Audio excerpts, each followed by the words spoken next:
안녕하세요. 방콕에서 부동산 에이전시를 운영 중인 고아저씨입니다. 오늘은 여러분들이 방콕에 투자를 해서 실패하는 이유들에 관해서 가격을 중심으로 한번 이야기를 해보도록 하겠습니다.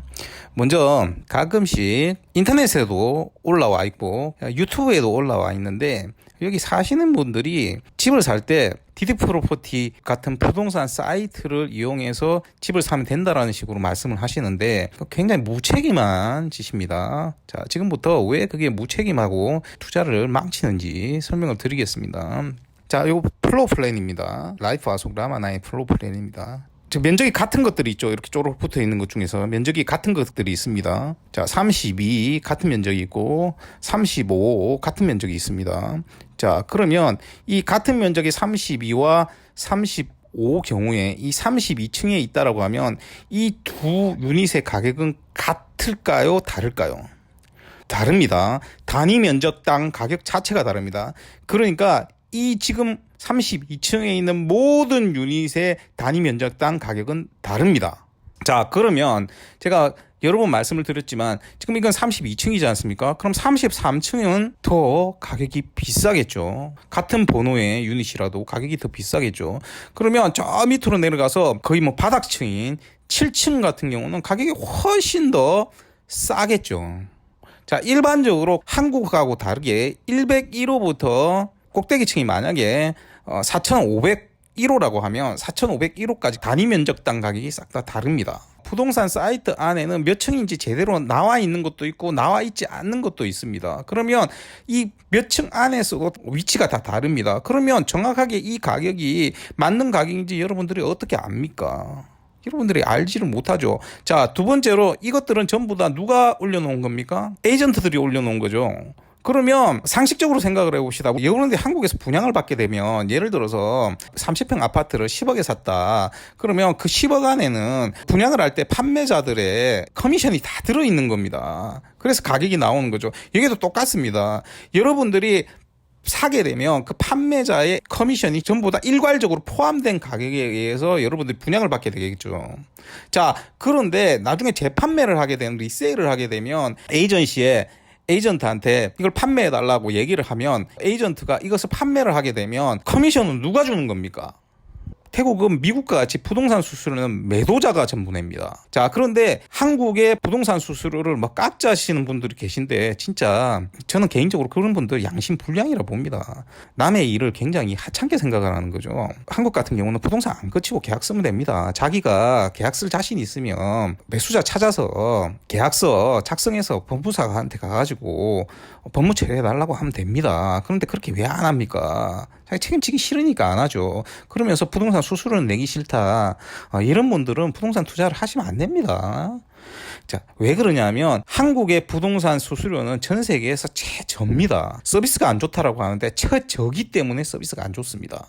여러분들 미국식으로 서비스 해주고 여러분들한테 6%씩 커미션 내라고 하면 여러분 6% 커미션 내겠습니까? 미국은 지 관리해 주는 데만 해도 돈 얼마나 드는지 한번 확인해 보십시오. 자, 그러니까 태국 같은 경우는 기본 커미션이 3%입니다. 그러면 이 3%가 그 부동산 사이트에 나와 있는 가격에 포함되어 있는 겁니다. 그런데 뭘 싸게 산단 말입니까? 제가 누누이 여러분들한테 얘기를 드렸지만 최소 한 7억에서 8억 정도 되는, 그래도 가격이 조금 나가는 고급 콘도를 사시는 게 아니라고 하면 컴플리트 된 지 최대 1년, 그리고 되도록이면 분양하고 있는 물건을 사라고 제가 말씀을 드렸지 않습니까? 자, 그런데 이제 막 나온 콘도라고 하면 건설사에서 집주인한테 팔고 집주인이 다시 커미션 3%또 붙여서 파는 게 되는데 그게 어떻게 싸집니까? 그렇기 때문에 제가 특별한 콘도나 특별한 상황이 아니면 제가 리세일을 거의 하지 않는 이유 중에 하나가 됩니다. 물론 리세일이 과정이 여러분들한테 굉장히 불리하고 복잡하고 시간상 문제도 있기 때문에 안 하는 부분도 있습니다만, 바로 이 부분 때문에도 제가 리세일을 잘 하지 않는 이유가 됩니다. 자, 그리고 일반적으로는 콘도마다 층이 올라갈수록 면적 단위당 가격이 비싸집니다. 그런데 자, 올라가면 가격이 비싸지는 이유가 뭘까요? 바로 조망 때문에 그렇죠. 자, 그런데 일반적으로는 층이 올라가면 조망이 좋아지지만 앞에 건물 같은 것들이 있으면 조망이 좋아질 수가 없죠. 자, 그래서 지금 이제 이게 또 작년에 제 효자 종목이었던 라이프 와속 라마9입니다. 요걸 보시면 지금 건물에 다 둘러쳐져 있죠. 지금 플로폴림 보시면 지금 동그라미 치는 부분만 조망이 나오는 부분입니다. 자, 그러면 이 동그라미 친 부분에서 또 고층 맞춰서 사야 되죠. 자, 그러면 제가 30층 이상만 팔았으니까 30층 이상에서 이 라인 안에 있는 것만 팔아야 됩니다. 그런데 제가 또 말씀을 드렸지만 실수요하는 게 아니면 투자를 하실 때는 컴플리트 되고 나서 사시는 게 유리하다고 했습니까? 아니면 분양을 할 때 사는 게 유리하다고 했습니까? 보통은 분양을 할 때 사는 게 유리합니다. 뭐 중소기업 제품 중에서 많이 안 팔려서 할인으로 축주받지 않는 이상 대부분은 분양을 할 때 사는 게 낫습니다. 왜?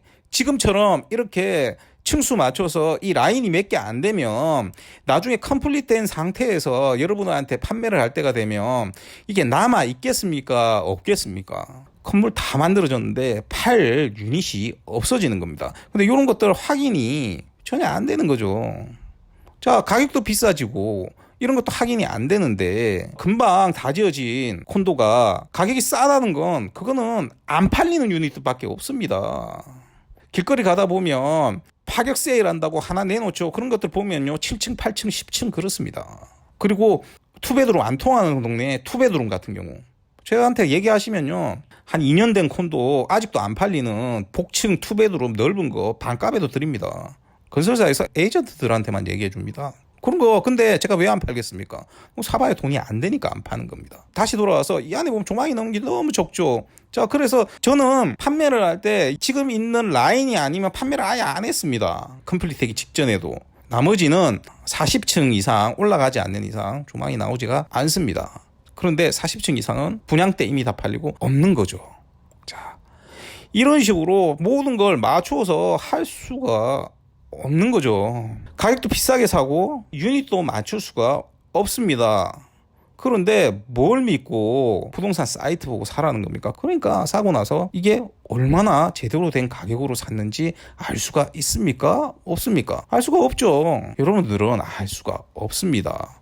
자, 그런데 이렇게 부동산 사이트를 보고 사면 된다는 식으로 얘기를 하는 이유가 뭐냐면 아는 게 거기까지밖에 없기 때문입니다.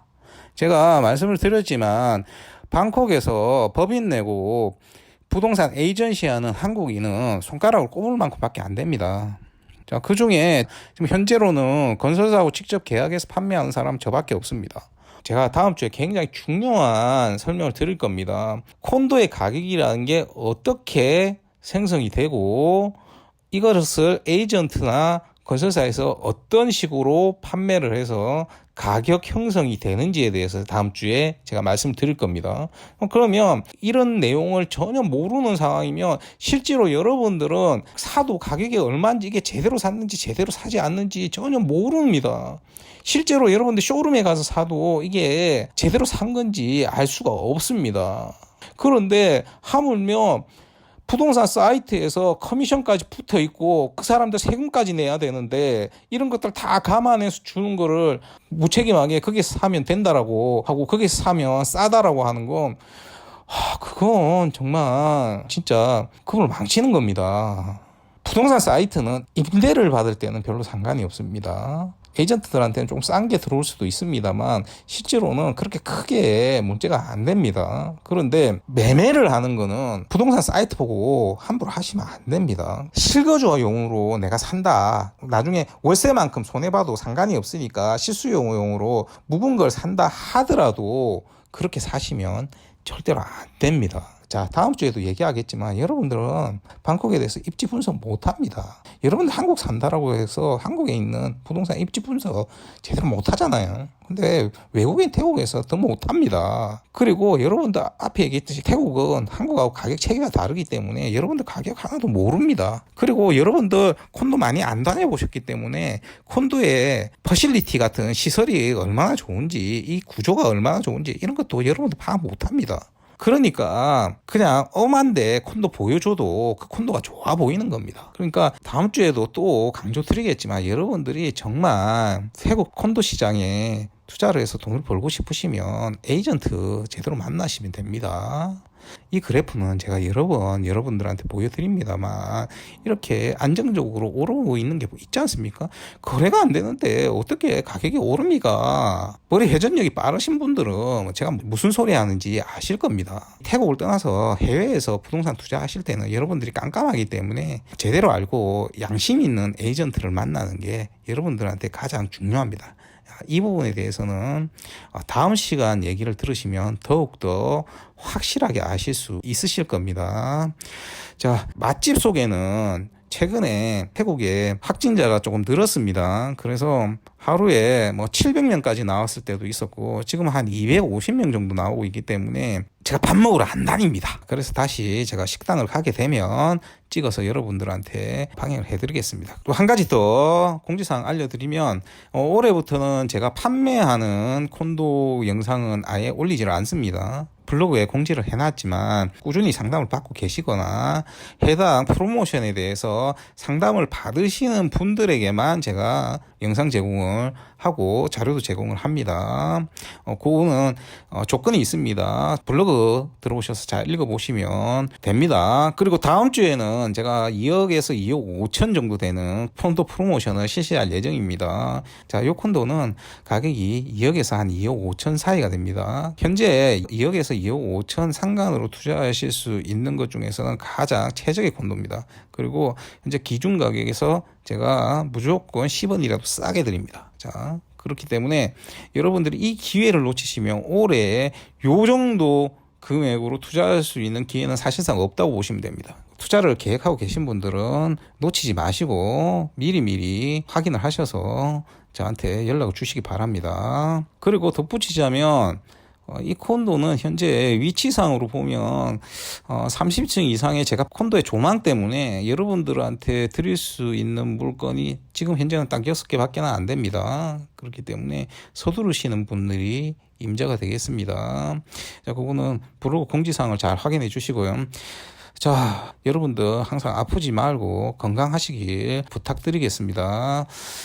오늘도 들어주셔서 대단히 감사합니다. 다음 시간에 뵙겠습니다. 저는 이상 방콕에서 고마저씨였습니다.